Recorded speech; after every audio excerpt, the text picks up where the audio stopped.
The real reason Martin Luther King Jr. became a threat. He spoke about love. He preached nonviolence. He quoted scripture in the Constitution. So why was he treated like an enemy of the state? When most people think of Martin Luther King Jr., they remember one speech, "I have a dream."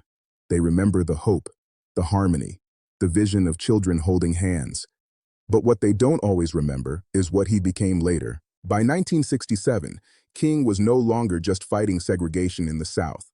He was challenging the very foundation of power in America. He publicly condemned the Vietnam War. He called the U.S. government the greatest purveyor of violence in the world. He connected racism, poverty, and militarism, and said they were three heads of the same monster. That changed everything, because now he wasn't just asking for civil rights. He was demanding economic justice.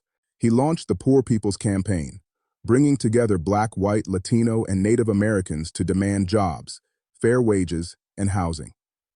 He wasn't just challenging prejudice, he was challenging the system. Behind the scenes, the Federal Bureau of Investigation under J. Edgar Hoover labeled him the most dangerous Negro in America. They wiretapped his phones, sent him threatening letters, tried to destroy his marriage, tried to break him mentally. But why was this happening? Because a man who can unite the poor across race lines is more powerful than a man who fights only for one group. On April 4, 1968, in Memphis, King was assassinated. Officially, it was the act of one man, but the questions never stopped. What is clear is this: when King spoke only of dreams, he was celebrated. When he began speaking of money, war, and power, he became a threat.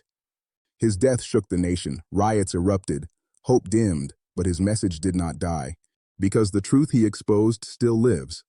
Justice without economic equality is incomplete. Peace without fairness is fragile, and love without action is powerless. This is Chronicles of Truth, where we uncover what history tried to simplify.